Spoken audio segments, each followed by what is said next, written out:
The ceiling made a noise like cracking ice. Shoppers stopped and looked up. A loud pop echoed through the Sampoong department store's fifth floor. Dust fell. A light fixture flickered, but the music kept playing, and the announcements continued as if nothing had happened. It was June 29th, 1995, the start of a humid summer evening in Seoul. The mall was packed, families shopping for groceries, couples browsing electronics, tourists lining up for dinner in the rooftop restaurant.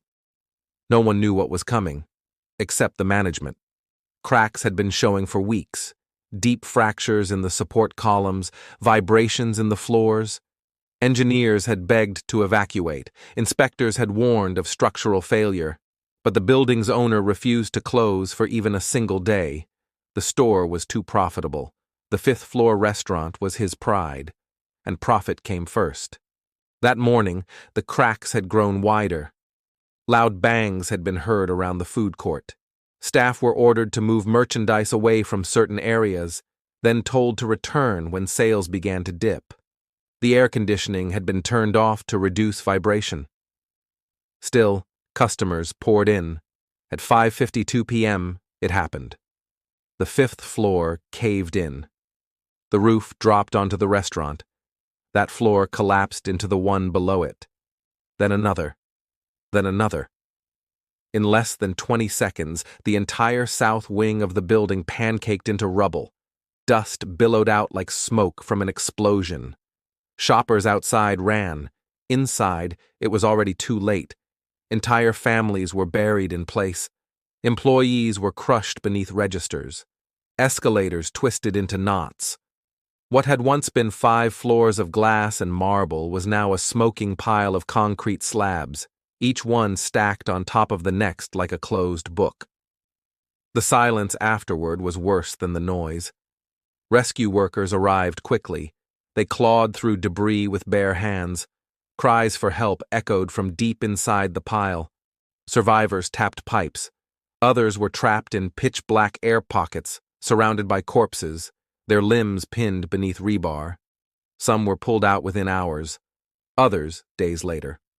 One woman was rescued after 16 days beneath the rubble, dehydrated but alive, lying beside the body of her dead colleague. In total, 502 people were killed, over 1,400 injured.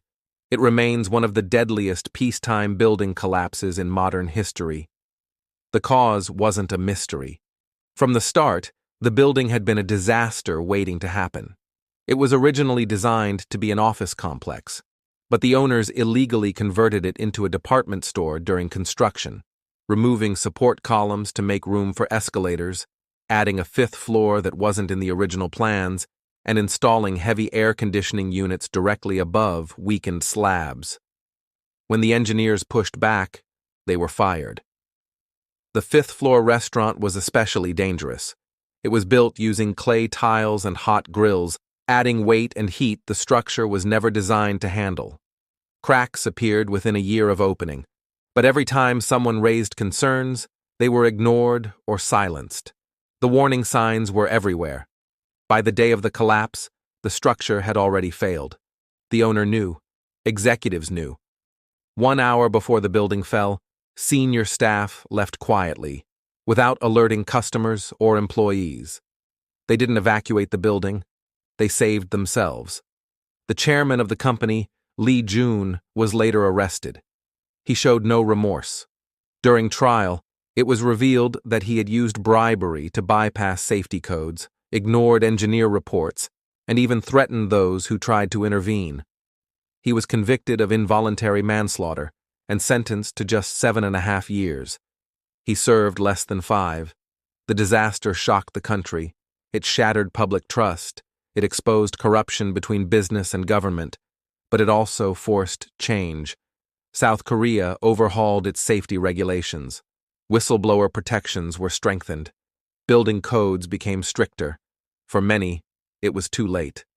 Today, a memorial stands on the site of the collapse. Names etched into stone. Flowers. Silence.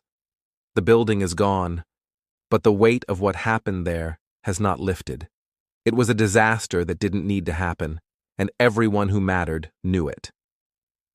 Thank you for listening to Road to Ruins. Subscribe for more true stories where systems fail and people pay the price.